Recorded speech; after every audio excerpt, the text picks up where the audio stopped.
So, hello everybody and welcome. Yes, welcome back here at BSN Network. Dookie back here, BSN Network. This is BSN Network podcast here today. It is Monday, April 5th. Hopefully everybody had a good weekend and had a good rest of their day yesterday. And also, like I mentioned, had a good weekend. Hopefully everybody had a good Easter if you celebrated it. It was another packed sports weekend again. Baseball is now in full swing. 3-4 games into the season for some teams, although the New York Mets actually played today. So their first game's today. So they have not played all season long. Their first game is today. So opportunity for the New York Mets to get an opportunity to play, get an opportunity to get out there and start their 162 games this season. Obviously, they postponed their first series against the Washington Nationals due to COVID concerns and testing positive. And I don't know if you want to call it an outbreak because there's only been a couple players that have had it, but so far it's not looking great for the Nationals. So, and the Nationals game today got postponed again. So we'll see if when the Nationals play, when they play. They're gonna play. There's no way this outbreak lasts all year long, but it's a matter of when they play. Are they gonna play this upcoming week? Are they gonna play next week? They're in a little bit of an interesting situation here. And then you also got to get back to practice. So you can't. Maybe they do, but you can't just expect to go out there and play baseball without any practice if they've been shut down for about a week. So we'll see how it all plays out. But the Mets do return to the field today, so that should be good for all you New York Mets fans out there. And then for and obviously for me too. Obviously, I want to see a successful MLB season. I don't want to see all these games getting postponed and all that stuff because then that's just you just don't want to have that happen. You want to see a successful season, a full 162 played, and then we get to the playoffs, and then whoever's in it, you got to enjoy the playoffs and enjoy all the good teams. So obviously it's good to see. It's good to see that the Mets are back, and hopefully the Nationals can get back soon. As it's not great. It's not great. It's not ideal. It's not ideal to have, an outbreak before the season even starts. So the Mets return to play. Yankees also play today. To kind of recap the weekend, Gonzaga, the finish of ever. It was, wow, is really the word. There's not another word you can describe the game. When you saw that play, it was kind of just sitting there like, he just chucked up a half-court shot and won the game. There's not much else you can really say. There's not much else. It's kind of just wow, and more wow. It's just you kind of left you speechless. Watching that play, watching him chuck up that half-court shot, and you're just kind of sitting there like, wow, he just made that shot. You can't even, do anything about it. And UCLA, if you're a UCLA fan, you're probably just sitting there, too, in shock. You know what? He just made that shot. I don't even know what I'm supposed to do right now. It was just an amazing shot by Jalen Suggs. Just an amazing game all around. And UCLA, they had an excellent run. Yes, it fell short, but they had an excellent run. And the fact that they took Gonzaga to the final couple seconds in overtime was, pretty crazy. Considering Gonzaga has been blowing out teams this entire tournament, the fact that UCLA got this game to overtime was just unbelievable. So Gonzaga, Baylor in the finals tonight should be a very good game. We're going to preview it coming up here on the podcast. So that Yankees went 1-2 in the first series against the Blue Jays, lost the first series of the season. It is the first series, but I do want to talk about some of the stuff with the New York Yankees and some things that I think could possibly impact us as the season goes on. So, but yeah, obviously, obviously the Yankees, lost. They're 1-2. We played tonight against the 3-0 Baltimore Orioles. As much as it sounds weird, the Orioles are playing good right now, and they've played 3 games. They've beat the Red Sox all 3 of those games. So, right now, the Orioles are a good team. Right now, the Orioles are playing like a good team. I know it's only 3 games in the season, but still, this is an opportunity for the Yankees to get some wins, though. They play the Orioles 3 times. We all know Gleyber Torres' success against the Orioles, so this is an opportunity for the New York Yankees to, go out there and go out there and find a little bit of a winning groove here. They obviously are 1-2. You don't want to fall to that 1-3, 1-4 hole because it now almost feels like you're almost like chasing, trying to get back to that record. But like I said, luckily it's the full 162. You got 159 more. You got 159 more games to go. We've only played 3 games. We got 159 more games to go. We can afford to lose. Obviously, I don't want to word it that way. Obviously, I want to see us win as many games as we can. All the games I want us to see us win. But, in the beginning of the season, I would rather us struggle early in the year than struggle late in the year and into the playoffs. That's kind of where I'm coming from. So, but we'll see how the Yankees do today. Hopefully they pick up the win. But these are the topics for today. Obviously, Mets start today as well, and then the Yankees also continue their season today. But as for the topics for today, I am going to give you a little bit of the Yankees update coming out of the first weekend of the season. I figure I might do this Mondays, Tuesdays. I figure I might do this kind of a, Yankees update and MLB update, kind of something like that. I do it, coming out of the NFL. On Monday, I kind of review, how, the Jets did, how the rest of the NFL did, right? I kind of do that. So I kind of decided, I might be doing this a little bit here, depending on how, all the sports world is doing. If there's breaking news everywhere, I'm going to talk about it, and especially when we near the NFL draft and stuff, I'm going to start talking more about that. But for the now, I figure, coming out of the weekend, there was a lot of games on this weekend, a ton of games. The entire MLB played outside of the Mets and the Nationals, so the entire MLB played, and obviously the Yankees were one of those teams that played, and then we're 3 games in the season. So I kind of wanted to give you my thoughts so far. It's only 3 games, I understand, so it's kind of going to be what I think 3 games in the season. I have a couple things to say. There's been things I've liked, and there's been a couple things that I've not that it's only 3 games, so I'm not going to sit here and absolutely pound the guy, but there's been a guy on this team, I'm not going to say who it is yet, that I'm going to want to talk about and kind of want to, lean into a little bit. I'm not going to pound him because there's only 3 games in the season. Hopefully it plays out better for him, but he has not been playing well at all. That's what I want to get into. We'll get into the Yankees update. Then we'll get into Gonzaga-Baylor preview. I'm going to give you the preview. Going to talk a little bit about last games too. Baylor, Houston, and Gonzaga, UCLA, how they got to this position. So Gonzaga, Baylor, both in the finals. Like I was talking to someone yesterday about this. It's crazy with all the upsets in March Madness. With all the upsets, Loyola Chicago knocking off Illinois, UCLA getting to the Final Four, Auburn Christian beating Texas, right? UCLA beating Alabama. There's been so many upsets. Ohio beating Virginia, right? There's been millions and millions and millions and millions, not millions, but, Oregon State beating Oklahoma State, right? We've seen so many upsets. Oklahoma State beating Loyola Chicago, right? There's been so many upsets, so many big-time upsets.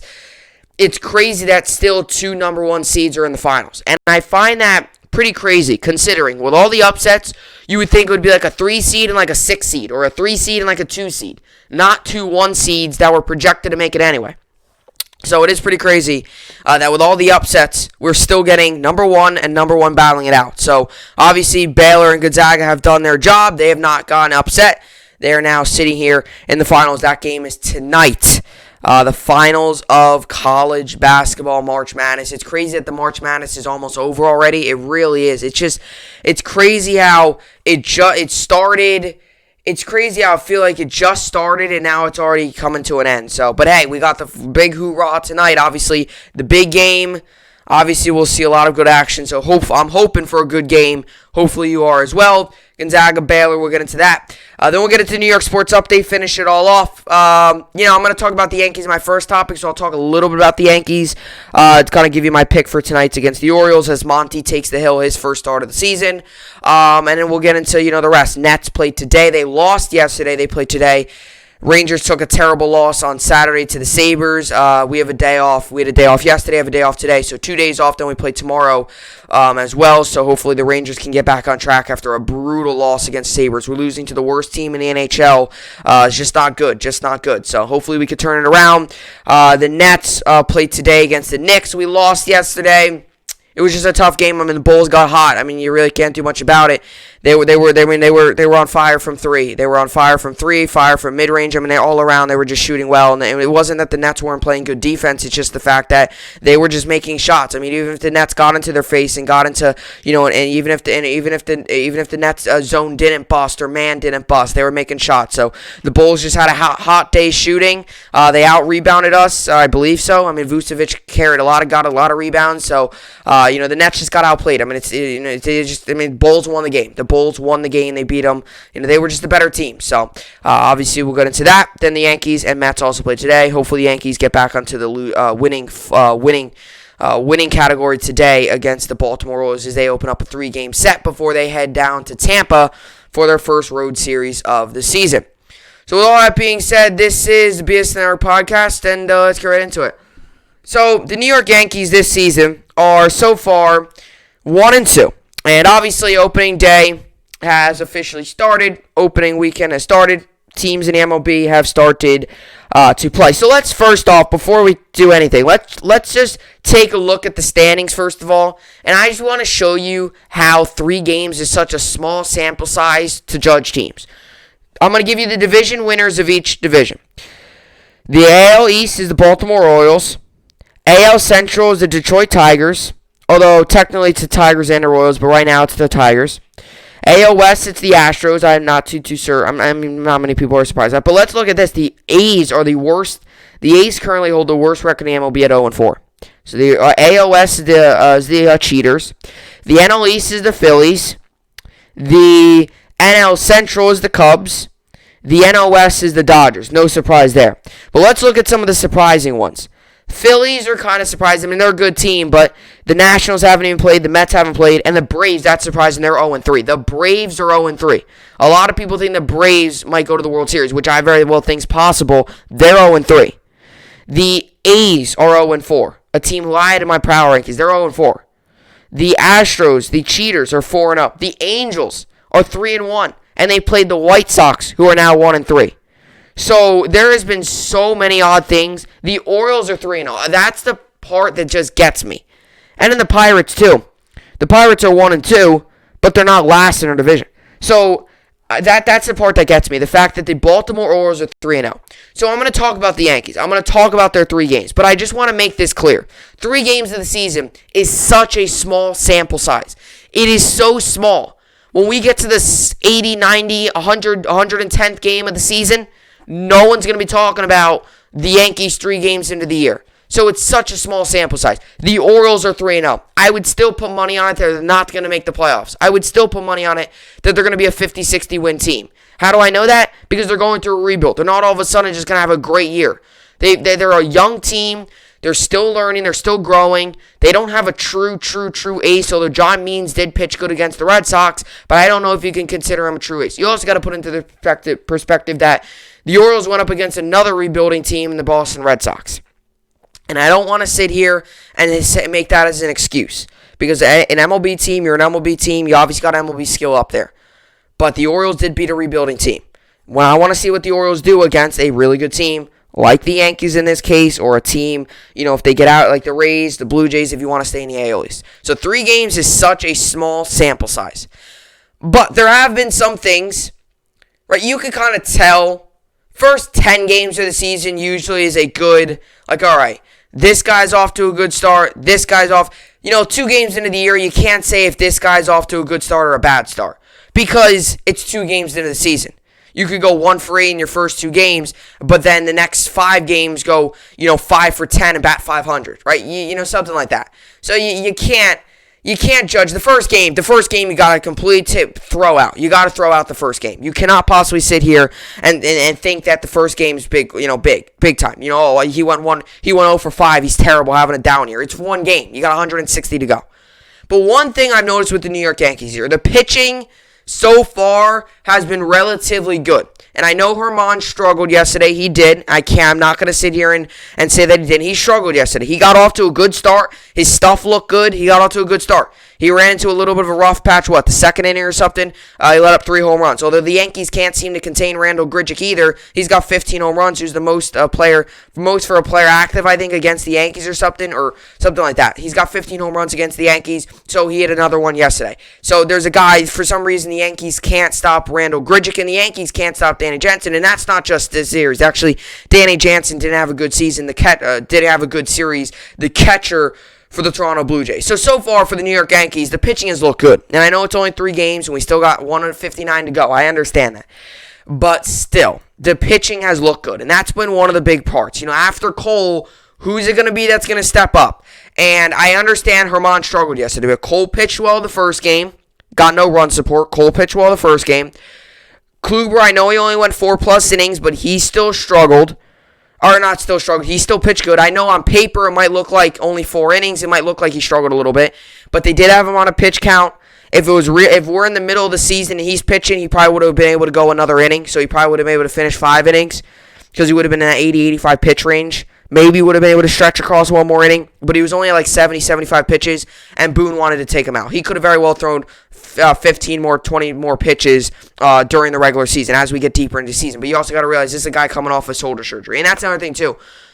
The Boone, it didn't seem like there was any hesitation with Aaron Boone. It's almost like they were like, you know what? He hit this pitch count. Like right when he hit 76, 77 pitches and let up, I believe, that home run or something. I think it was a home run. Or I might be thinking of yesterday's game. But right when he hit that 76, 77 pitch range, they were like, take him out, take him out, take him out. There was no discussion whatsoever. They had the plan going in. Kluber didn't seem mad about it. I think they decided that before the game. So Kluber did well. He did good. Definitely, his command wasn't amazing, but it's the first game of the season. He did well, though. For a guy I thought that's coming off of shoulder surgery, and a guy that's relatively older in his career, he had a very solid game. So I thought he pitched well. Now, as the season goes on, hopefully he can give us more than 4 innings, but that's also because of his pitch count. He had a good game. He pitched well. Solid performance for a guy that's coming off of shoulder surgery, first start in literally a year. So good for him. Like I said, Garrett Cole pitched well. Chad Green, I thought, had an excellent series. He did well against the Blue Jays on opening day. Obviously, he didn't pick up the win, but he held the Blue Jays. He did what he needed to do to the Blue Jays.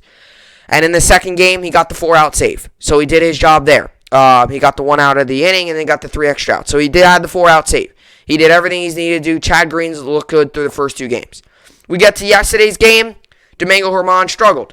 He didn't have his best stuff. He only pitched, 3 innings? Neither did the other pitcher either, too. The other pitcher as well, he was out after 4 innings, too. So no long pitching by either pitcher. Germán struggled, but you also got to realize this is a guy, too, who hasn't played since 2019. He missed all of last season, and obviously a guy who's been suspended. So, when you're suspended, I know Chapman, but when you're suspended like that, I don't even believe you can go to, the stadium and stuff. You're suspended from the team, so you're kind of on your own. So it's not like a guy that during a suspension was able to go to the stadium and play stuff, and throw and stuff. This is a guy that's kind of coming in. It's almost like a fresh start for him. It's almost like he's coming in as like a rookie again. He missed all of last year. It was kind of like he's coming in like, I'm fresh new into the big leagues again. He struggled a little bit, though. But then Michael King had an excellent game. He retired 14 straight batters, looked really good, and that was really promising for Michael King, too. And if that's how the season's going to go for him, then we got a guy that's going to be solid. I think Michael King, I think this could be a guy that's going to be really good. He had a decent year last year. He has his moments. He had flashes last season. He had flashes of really good stuff. His command was really good. He also had flashes of maybe it was just the fact when you put him into a little bit of maybe a bigger moment in the game, his command would be off and he would let up some runs. So I think, consistency is big with him. But yesterday he came into a game that, maybe he didn't expect to come into that early. I think the Yankees might have expected 5-6 out of Germán. They didn't get it. So he came into the game. He was obviously ready. He warmed up and stuff, but he might not have been expected to start his day of work in the 4th inning, and he did. He needed to. So, but he pitched amazing. He pitched the rest of the game and kept the Yankees in it. He kept the Yankees in it. He did not allow a run. The Yankees bats just couldn't come alive. And, that's big, too. When you see that, the Yankees bullpen was a big question going into this weekend's games, but I thought the Yankees bullpen was phenomenal. We obviously all saw Lucas Litke. We saw Darren O'Day. The bullpen was good this weekend. It just the bats were cold this weekend, and what can I say? We scored 6 runs in 2 days, and they scored 6 runs in 2 days. So obviously, I guess you can kind of obviously you kind of say, obviously you kind of say, they obviously scored 9 runs. We scored 6 runs or 9 runs. Yeah, we scored 8 runs. They scored 9 runs in 2 days. Obviously, the first game was in the 10th. They 3-2. Then we scored 5 runs, 7-6 total, and then 8-9. So they scored 9 runs. We scored 8. We got outscored by 1. It wasn't like any blowouts. All the games were relatively close, and that's something too that I noticed too. All the games were close. They were all close. So you can't possibly sit here and tell me that none of the games were close. They were close games. 3-2. 5-3 they won, and yesterday was 3-1. And what I mean by close is going into the 9th inning, the Yankees had a legitimate shot, and going into the 10th, in the first game, they had a legitimate shot of going. So all those Yankees fans out there saying how bad this team is right now, it's kind of irrelevant. We got outscored by 1 run this entire game, this entire series. And another thing, 3 games into the season. And like I said, I'm very hard on my sports teams. If they're struggling, I'm going to make it clear with you their issues. Right now, the Yankees' bats are an issue. But like I said, it's 3 games into the season. It's different if this was an issue 90 games into the year and we're losing games and we're below 500 and we're not hitting the ball. That's different. But right now, we're 3 games into the season. I mentioned earlier some of the teams that are struggling, right? The Braves, who who are supposed to be a serious World Series contender, are 0-3. New York Yankees aren't even 0-3. At least we won a game. So, and I'm not trying to, I truly mean that. I'm not trying to beat up on the Braves here, but I truly mean that. The Yankees have at least gone into the win column. There's some teams out there that we're all surprised. The Braves haven't even won a game yet. They got swept. So, their bats are cold too. Acuna has not made much damage, I believe. Their bats are cold. So, you can't sit here and tell me how bad we've been playing. Yes. Is this the Yankees we want to have the entire year? No. If this is the bat we're going to get the entire year, that's a problem. But we're 3 games into the season. We still got to see how this plays out. And today, we got Monty on the mound. We got a little bit of a lefty. It's the first time we're throwing a lefty out there this season. First game was Cole. Second game was Kluber. Third game was Herman. First time this season we're throwing a lefty. It's the only lefty in our rotation. So let's see how that plays out. And the Baltimore pitching outside of John Means isn't strong at all. And John Means, got to give credit where credit's due. He did very well. I watched that game. It was on MLB Network. Watched that game. Very good game. I believe 7 innings, 2 hit ball, 8 strikeouts or something. Very good. His off speed was on. Breaking ball looked really good. That's a different story, different day though. We probably will face John Means this series if he pitched the first game, which was on Friday because Thursday's game got rained out. If he pitched on Friday, Saturday, Sunday, Monday, Tuesday, we might get him either tomorrow or on Wednesday's game. We'll definitely think we're going to get John Means this series. So, but one thing I wanted to get to the Yankees, so let's kind of move on from the pitching, because so far the pitching has been good. It's been the biggest concern, but the pitching so far has been good. To be honest, every single game we've held the Blue Jays to 3 runs, if you look at it. It's kind of crazy. We've held the Blue Jays every single game to 3 runs. If you were telling me, with the offense the New York Yankees have, if the Yankees pitching could hold the opposing teams to 2-3 runs every game, you're setting us up to win every game. Literally. With our bats, with this lineup, if the pitching, the bullpen, and the starters are collectively only allowing 3 runs total, you're asking this team that could very well, this Yankees lineup, to put up 5-6 runs. That's easy for them. We've seen that before. We saw 5 runs that one game, right? The Yankees could do that. So the pitching did well. Now, the hitting wasn't the best, but cold weather, beginning of the season, there's going to be some rustiness. And I'm tired of all these people saying, some of these other Yankees fans saying, these people, and I don't know how to word it, but all these people saying, oh, this team's terrible, we stink, all that stuff. No, you can't possibly be saying that. It's 3 games into the season. It's very frustrating as a fan to see all these people saying, oh, this guy stinks, terrible, horrible, trade this guy, get rid of this guy, when we're 3 games into the season. We're 3 games into this season. You're going to see some rustiness. Why don't you look at the Braves? They're 0-3. Why don't we look at the A's? They're 0-4. Let's take a look at the Brewers, too. They're another 1-2 team. They're a team, Cardinals, team that's supposed to be solid this year with no one out. They're also 1-2. I'm telling you, the beginning of the season is such a irrelevant. It's just, you can't possibly sit here and be so mad about the first 3 games of the season. And obviously, I want to win. I want us to win every game. All games, as many games. I know we're not going to be able to win every game. It's all pretty much impossible. But when you're 3 games in the season, you got so many more games to go. And we're going up against the Orioles, who, let me mind you, Gleyber Torres has had so much success against the Baltimore Orioles, no matter what pitcher's out there. Whether that is their ace, John Means, or whether that's their 5th starter. I don't even know who that is. Whatever pitcher's out there, Gleyber Torres has dominated the Orioles. And he's especially dominated the Orioles at Camden Yards. This is at Yankee Stadium, but still, it's the Baltimore Orioles. So maybe we see Gleyber Torres gain some confidence and maybe his back gets hot. The Yankees team has dominated the Orioles collectively. Mainly Gleyber Torres, though. Mostly Gleyber Torres.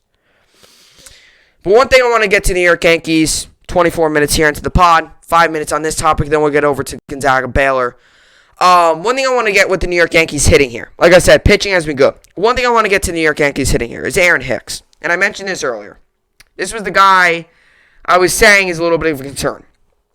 And I understand this season, this weekend, I should say. He had an infield single, which was an RBI. It was all good, great for him, good for him. It was a good hit. It was an infield single, but he drove in a run. That's all that matters. So that was nice. Obviously, good situational hitting. Put the ball in play. Things happen when you put the ball in play. One thing with Aaron Hicks that has been bothering me for the first 3 games, and I don't know if it's just the fact that he's still, reading some of the pitches, if he's still knocking off some of the rust, but some of the stuff that's bothering me with Aaron Hicks here is the fact that he's looking at pitches right down the middle, and then he's swinging at the pitches outside. And like I said, I know it's very hard to hit a baseball. It's very hard. I understand. When you get these guys throwing 1 minute, they're throwing 95, and the next minute they're throwing you an 80-mile-an-hour off-speed pitch. It's a 15-mile-an-hour difference. I know it can be tough. It's going to be hard. It's very hard. I mean, the ball, 1 minute you could have a ball coming at 97 miles an hour. Next minute you could have an 80-mile-an-hour off-speed. That's a 17-mile-an-hour difference. Completely change your swing. But can you please explain why, Aaron Hicks? I want you to explain this. In the game, he looked at 3 pitches right down the middle. He didn't even swing that one at bat. He looked at 3 pitches, strike 1 down the middle, strike 2 down the middle, strike 3 down the middle. He ended up walking back to the dugout. That's unacceptable. That stuff just cannot happen. And I understand. It is only 3 games of the season. But that stuff just cannot happen. If that's continuing throughout this year of him just swinging at wild stuff and swinging at junk, you just can't do that. Even yesterday, he looked at 2 pitches right down the middle, swung at 1 completely out of the strike zone. You gotta find a way to put the ball on. And like I said, another thing too is with him, the problem with him is he's another thing too, he's a home run guy. He's gonna hit a lot of home runs. He's gonna try to swing for the fences. He's got the swing of it. He's trying to do that. We all see that. We understand it. But I mean, there's also some times like he did on the RBI where you gotta take one for the team. Pushing the ball the other way, putting the ball in play. Don't only swing for the fences if you're Aaron Hicks. Because I'm tired of watching him, and this isn't just now. This was also last season too. I'm tired of watching him look at pitches that are strikes and swing at ones that are balls. You can't possibly be doing that. And yes, the pitching's hard to read, and I get that. I understand that. But when this keeps on happening, it's to the point now like, dude, got to swing at strikes and at least swing the bat. You can't possibly go up there. We had runners on I think it might have been bases loaded. He looked at 3 pitches right down the middle. You can't do that in the MLB. And they're all the same pitch. Boom, boom, boom. Right in the same spot. Right there. Like right there. It was right around here. That's in his wheelhouse. He swings at that ball. That ball is either gone or a hard line drive off the middle, and we score runs. You can't possibly be looking at strikes down the middle and swinging at balls completely out of the strike zone. And that's something that sometimes 3 games, that's something that always can't be fixed because that's a lot of times confidence. You get up there, you get down 0-2, your confidence at the plate gets completely blown up, and then you're swinging just to swing. You can fix that throughout the year, but that was truly concerning to me so far through these first 3 games. And if there's something that I'm truly concerned with through these first 3 games, it is Aaron Hicks. I'm not concerned with Stanton, and I'll tell you why, because he always finds a way to come through in bigger moments in the game. I'm not concerned with him. Not always concerned. Especially when it come playoff time, it's the guy that just turns into another guy and it turns on to another level. I'm not concerned with Stanton. I'm not concerned so far with the pitching rotation. Pitching rotation's been good. Bullpen's been good. LeMahieu's hit well. Judge has hit well, but when there's runners on base, he has struggled so far this first 3 games. Not concerned about that either. He'll get it. He'll get into the groove. Aaron Hicks, I am concerned about, and the reason I'm concerned about with Aaron Hicks is because this is a guy that we've seen do this so many times, and it's not getting better. And that's where you think, is he just in a habit of him just is his confidence just down? Is he just down? Is his confidence just down? And I truly mean that. Is he just going up there and just trying to swing? That's a possibility. So that's something that I thought was concerning. But other than that, the Yankees, like I said, I don't think there's much to be concerned about through the first 3 games. I know LeMahieu's been good with runners in scoring position. He didn't do well a little bit this series. He did get some hits with scoring. He did get the 1 hit with a runner in scoring position, but definitely could be better. I'm not concerned about that. He's hit well. Judge has hit well. I know a lot of people are talking about, some people are talking about the home run stuff. Those will come. Judge, even the last season we had, not last year, but the year before that, he was started off a little slow with the home runs. He'll pick that up, so I'm not concerned about that. Although I do honestly like him hitting singles and doubles because that's the best hits in the game sometimes, getting runners on base, and then you bring up, one of your big hitters, and that's when he can do damage. What What's some other stuff? Gary Sanchez has been off to a hot start. Is he going to keep it up? I don't know. I mean, it's a guy that tends to strike out much, but he hasn't struck out much at all. So hopefully this is a guy that's not going to, hopefully he has a good season. I mean, so far he's looked very good. So that's another thing. And if you're asking me if I'm buying into this Gary Sanchez comeback season, I mean, he did have a good spring. I hope it's true. I don't know if I'm buying into it yet because I do want to see how he continues to do. I think these next 9 games for Sanchez will be big if he can. I think these next 2 series for Sanchez will be big. And I know that might sound crazy for only the beginning of the season, but he did have a great first 2 games. Yesterday, he didn't get a hit, but he's making contact. That's one thing I wanted to note about Gary Sanchez, too. He's making contact. Last season, he was striking out so much. He hasn't struck out. I believe he hasn't struck out yet this season.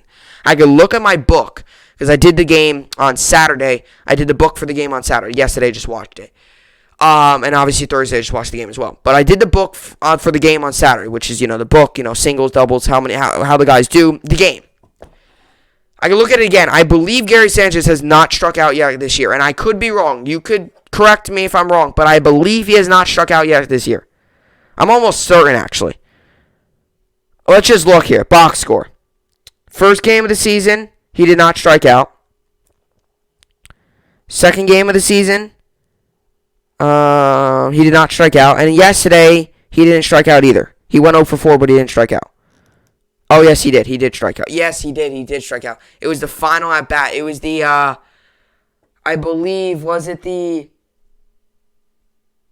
it might have been the final at bat of the game, actually. Yeah, it might have been the final at bat of the game. I remember. It was a high pitch. He swung and missed. So he did strike out. But he's only struck out once. Considering some other guys like Hicks have already struck out 4 or 5 times. So that's a positive. If I'm the New York Yankees here, that's a big positive. I know he struck out, but you're not going to be able to go a whole season without striking out. You're going to strike out at least one. I mean, you could really say at least 5, 6 times. At least once, though. But that's something that I thought was big, too. Yes, yesterday he went 0 for 4, but he's making contact. Last season, he would go 0 for 4 with like 3 strikeouts and maybe a little bloopy ground ball. Or he would go 1 for 4 with 3 strikeouts and a home run. This season, I like that he's making contact. Yes, yesterday he did not get a hit, but he's making contact. That's big. For a guy last season who batted in the hundreds, that's big. So it's good to see Sanchez having some success early in the season here. Well, like I said, I don't think the Yankees, there's time to be concerned yet. I don't think so. The one guy I'd be concerned with is Aaron Hicks, and his outfielding has been good. He had actually a nice catch yesterday. He ran it down. I don't think there's any reason to be concerned yet. Now, if we get swept by the Baltimore Orioles and we're sitting here at 1-5, there might be a little bit of reason to kind of think, what's going on here? But obviously, I think this is a big opportunity against the Baltimore Orioles. We got 3 games against them. The Yankees have dominated the Baltimore Orioles for a past couple seasons here. We've broken records against the Baltimore Orioles. So I think it's an opportunity to get on track, get a little win streak going, and hopefully carry this into the Tampa Bay Rays series. So that's kind of my thoughts on New York Yankees so far. Comment down below your thoughts on them. Like I said, I don't think there's any reason to be completely concerned yet. Obviously, 1-2 isn't the greatest start ever. Not ideal, but obviously, there's been also a lot of positives. I mean, this pitching staff, that's one of the biggest question marks in the league, has been very good. And obviously, we still got the rest of the pitchers to go. We still haven't seen Tyone yet this season. Monty's pitching today. But obviously, this pitching rotation for the first 3 days has looked good. I know Herman struggled yesterday, but then the bullpen backed him up. And we get Chapman back here, and hopefully Britton on 60-day IL. But hopefully, when he comes back, he's also a big thing here. People don't realize that, too. We don't have Voit in the lineup. Britton's injured right now. Justin Wilson's on the IL. You got to also realize, people, we're missing some key players on the IL. That Luke Voit, that's a big bat that we're missing in the lineup. That's a guy that can come up in big situation and get a big hit. That's another thing, too, people aren't taking into consideration. They're looking at the lineup we got now. We are going to get Luke Voit back mid-May, early June probably. Sometime in May, June-ish. We're going to get him back. So you can't possibly sit here and say, oh, this team's terrible when our lineup isn't in full strength yet. Yes, it's one guy. But still. Another thing, too, Frazier has done very well. He obviously had the double. He's done well so far. And his outfielding's gone better, too. So, there's a lot of positives. I would say there's more positive. I mean, 1 and 2, I guess you can kind of say, a negative, just losing. But the pitching staff has been a big positive. I mean, I think so. And like I said, Herman did struggle yesterday. It was his first start, but I thought for a guy like Kluber to come off with shoulder surgery, yes, he had some command issues, but I think that's with anyone, no matter if you're coming off of shoulder surgery or not, but especially him. He did have a little bit of command issues. But he pitched well. He pitched well. And Cole obviously pitched well as well. And Monty's on the mound tonight. So hopefully Yankees can turn around and get a little bit of win streak going. That would be a really, really good. Coming up next here, we're going to get into Gonzaga versus Baylor. I'm going to give you a preview. Talk a little bit about last game as well. Give you the spread. Give you all you need to know. Keys to the game. Or key players to the game and stuff like that. We're going to get into that. Something interesting here before we come back here. 53% of bets are on Gonzaga. So 53% of people have Gonzaga, 47% of Baylor. That's actually not that big of a gap, considering Gonzaga, UCLA, there was a lot of people betting on Gonzaga. I know there were some people betting on UCLA, but Gonzaga, Baylor, 4.5-point favorites. They're only 4.5-point favorites. 53% of bets are on Gonzaga. So watch out for that. That's something to keep an eye out for. And in the over-under for this game, most people are taking the under of 159, which is interesting. But we'll get into all that coming up next. Alrighty, so we welcome you back here. So obviously Gonzaga versus Baylor is the championship game. So to be honest, how Saturday's games went. Gonzaga beat UCLA 93-90, and Baylor crushed Houston 78-59. So Baylor, they got the job done. They crushed Houston. They did what they needed to do, dominate. I mean, there's not much else to say other than they dominated. Houston got off to a slow start shooting-wise anyway, and they were getting crushed after the first period, 45 to 20. And obviously, just not a good game. And obviously, Jaru, who is the Houston's one of their best players, he had 6 points. He shot 30%, so he had a really bad game. They just did not have a good game. Houston just could not find they could not get hot shooting at all. They were getting crushed from the beginning and continued to get crushed. So Baylor got the job done. Bbaylor won 78-59. Then we get to the Gonzaga game, and Gonzaga won 93-90, but boy was it close. They won in overtime. Obviously, the big buzzer beater by Jalen Suggs to win the game. Jalen Suggs had 16 points. Drew Timme had 25, and then you had Joel Ayi, who had 22. So a big game for him. Big game for the rest of the team for Gonzaga. And obviously, I think Gonzaga, they played really well. They played really well from start to finish. Obviously, UCLA played really well from start to finish as well. Yes, it was a close game, but UCLA and Gonzaga was a battle. It was a battle of a game. Sometimes just because it's a close doesn't mean they didn't play well. Because Gonzaga played really well. Tonight is going to feature a lot of really big names, a lot of stars, a lot of players that we will probably eventually see and follow through the NBA draft, and guys like Jalen Suggs, guys like Drew Timme, guys like Corey Kispert, guys like Davion Mitchell, guys like Jalen Suggs. There's about 5 guys that are going to be in the NBA probably in this draft. Not probably, they will. Drew Timme, Corey Kispert, and Jalen Suggs from Gonzaga, and then Davion Mitchell and Jared Butler from Baylor. So there's a lot of NBA talent in this game. So first off, enjoy this game because you don't get to see all this talent very often. And that's the truth. I mean, you sometimes can see a championship contending team with one really good player on it. Gonzaga's got 3 really good players on it, and Baylor's got 2 to 3 really good players on it as well. So if you're looking at just based off of, just talent-wise, and if you're going to be like me, obviously I'm rooting for Gonzaga. I do want Gonzaga to win.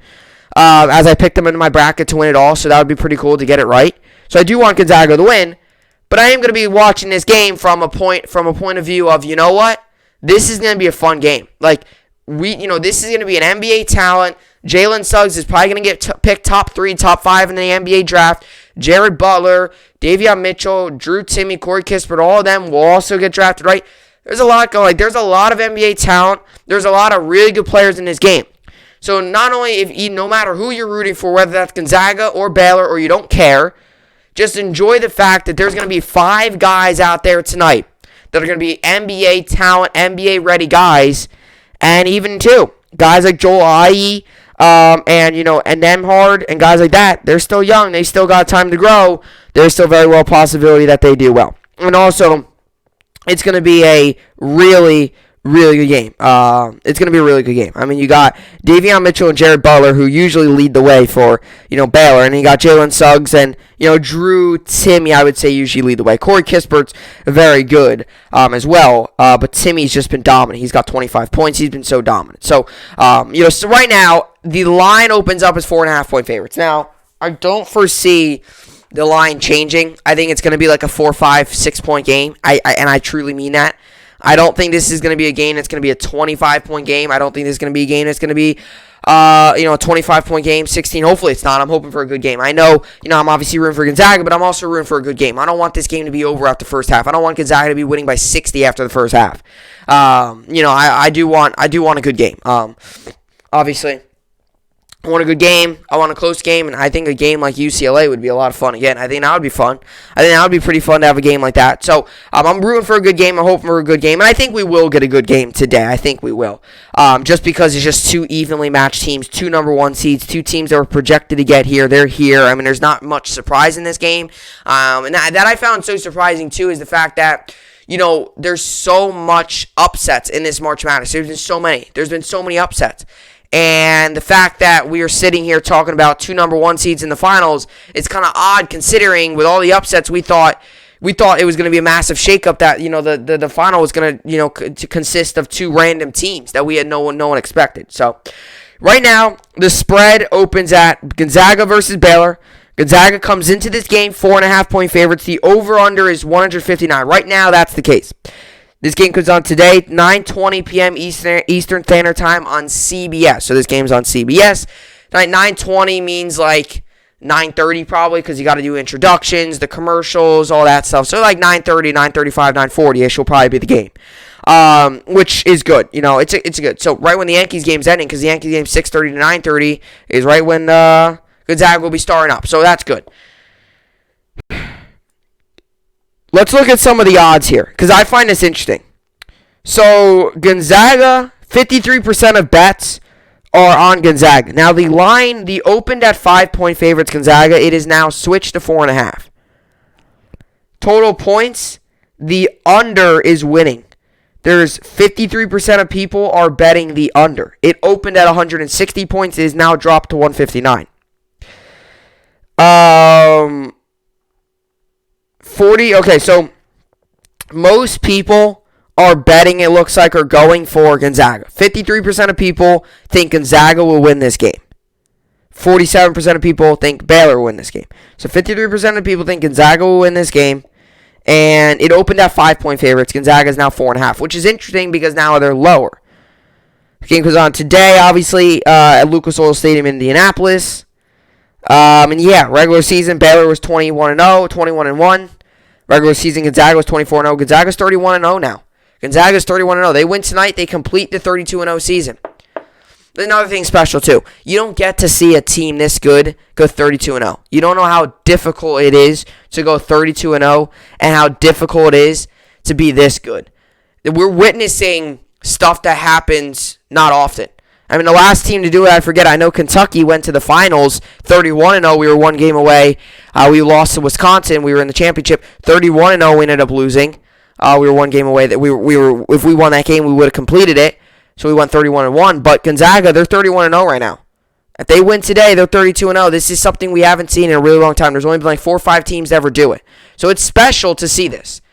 It's special to see this type of matchup. It's special to see 5, 6 guys out there, talent-wise, that are going to be in the NBA. It's special to see a team battle for 32-0, and it's special to also see another team battle for 31-0, 31-1, like Baylor. So Gonzaga here battling for 32-0. There's a lot on the line tonight. I'm going to give Gonzaga the win. I think it will be a close game. I think it very well come down to Saturday's game, where it's close, comes down to the wire, final possession or two decides the game. I will give Gonzaga the win. I don't think they cover. I think it's going to be like a 3-point game or something. I think it's going to come down to the final couple possessions of the game. I think it's going to be very close, but I will give Gonzaga the win. So let's get to the New York Sports Update to finish out this podcast here on this Monday. Obviously, like I said, I'll give you Gonzaga. As for NBA, yesterday the Nets lost 115-107. We moved to 34-16 on season. Like I said, the Bulls were just a better team. Not going to sit here and be all angry about it. The Bulls were just the better team. As for today's games, we got the Spurs, Cavs. I'll give Spurs the win. Jazz, Mavericks, give Jazz the win. Kings, Timberwolves, give Kings the win. Pistons, Thunder, give Pistons the win. Raptors, Wizards, give Raptors the win. And Suns, Rockets, give Suns the win. Nets also play today. Nets coming in this game 34-16. Knicks coming in this game 25-25. The Nets are coming 4.5-point favorites. The over/under is 217 for this game. This game comes on today, 7 p.m. Eastern Standard Time on NBA TV. You can also find us on Yes Network. I'll give Nets the win. KD tonight's very good possibility. KD returns to the lineup tonight, so we could have KD, Harden, and Kyrie once again, the big three. So that's really good. As for the NHL. Rangers obviously lost on Saturday 3-2 in a shootout. I mean, it's tough to make the playoffs when you're losing to the worst team in the NHL. But as for today's games, we got the Bruins and the Flyers. I'll give Bruins the win. Canadiens, Oilers, I'll give Canadiens the win. Jets, Senators, give Jets the win. Avalanche, Wild, give Avalanche the win. Golden Knights, Blues, give Golden Knights the win. Maple Leafs, Flames, give Maple Leafs the win. And Kings, Coyotes, give Kings the win. As for the MLB, Yankees, like I mentioned earlier, lost on Thursday, won on Saturday, lost yesterday 3-1. But today we got the games Twins, Tigers, I'll give Twins the win. Blue Jays, Rangers, I'll give Blue Jays the win. Indians, Royals, I'll give Indians the win. Marlins, Cardinals, I'll give Cardinals the win. They got Marlins as favorites, but I'm going to give Cardinals the win here. Reds, Pirates, I'll give Reds the win. Mets, Phillies. DeGrom's on the mound. Mets' first game of the season. I guess Mets. Although I hope the Phillies win, I guess I'll give Mets the win. 54% of people have Mets winning. So, yeah. DeGrom's on the mound for the Mets tonight. This game goes on 7:05 p.m. Eastern Time on NBC, Philadelphia. And I'm assuming you could probably also get on SNY. Rays, Red Sox, I'll give Rays the win. Brewers, Cubs, I'll give Brewers the win. Oh, that's going to be a good game. Angels, Cheaters, I'll give Angels the win. Dodgers, A's, I'll give Dodgers the win. Jeez, the A's are off to a tough start. They're 0-4 now. They got to play the Dodgers. They very well could come out of the series 0-7. Man, that's crazy. So I'll give Dodgers the win. I'll give Padres, Giants, I'll give Padres the win. And then White Sox, Mariners, I'll give White Sox the win. As for the Yankees coming into this game 1-2. Orioles coming in this game 3-0. This game comes on today, 6:35 p.m. Eastern Standard Time on Yes. Lopez is on the mound for the Orioles, and Monty's on the mound for the Yankees. Over/under is 10 for this game. I guess I'll give the Yankees the win, and the reason I'm going to give them the win, we've dominated the Orioles. Torres has dominated the Orioles. I'll give the Yankees the win. We've dominated. We've dominated this team. We've broken records against this team. It really is crazy. As for fantasy, in fantasy baseball right now, I am currently winning 233-156. So I am really doing well in fantasy baseball. And today I've got going Will Smith, Matt Olson, Whit Merrifield, Alex Bregman, Marcus Simeon, Carlos Correa, Jake Cronenworth, Christian Yelich, Austin Meadows, Dylan Carlson, Manuel Margot, Michael Taylor, and Jorge Soler. I'm still deciding on some of the other decisions to make. But then also my pitching today, Frankie Montas, is on the mound. I've made a lot of moves. I've made 4 acquisitions so far. I added a couple guys here. I placed Luke Voigt, Josh Donaldson, also all in the IL. But I added Gavin Lux, added Yerman Mercedes, added Michael Taylor. And, and obviously Merrifield has been big for this team. And obviously Cole is also on the team. As for fantasy hockey, I lost last week. I lost 132 to 102. So frustrating there.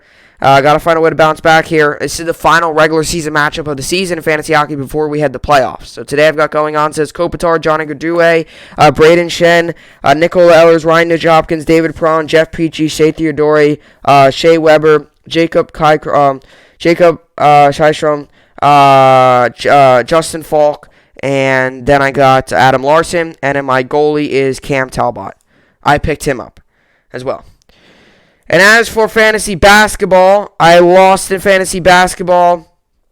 I lost 1,444 out of 1,290, so hopefully I can bounce back. And today I moved to 7-7 on season range. And in fantasy hockey, I moved to 7-5 on the season. Fantasy basketball, I moved to 7-7 on the season. Today I've got going Kyrie Irving, Jeremy Grant, Fred VanVleet and Pascal Siakam. Injury update, Bradley Beal is still out. Beal hip is out for Saturday's game against the Mavericks. He's also out again, I'm sure. VanVleet is still day-to-day. And Kyle Lowry is also still out. So, that's that. So, hopefully I can find a way to get going in fantasy basketball. And if I can get back onto the winning track in fantasy hockey, that would all be ideal. That could all be the case.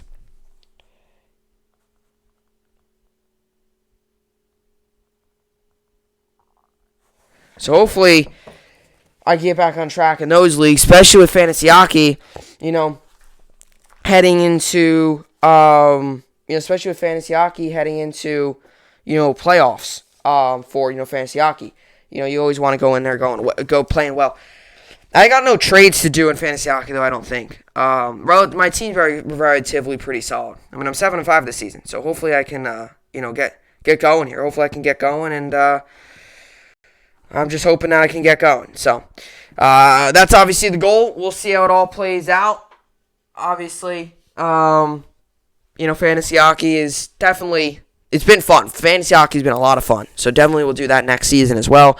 And then, it's crazy how hockey season's already...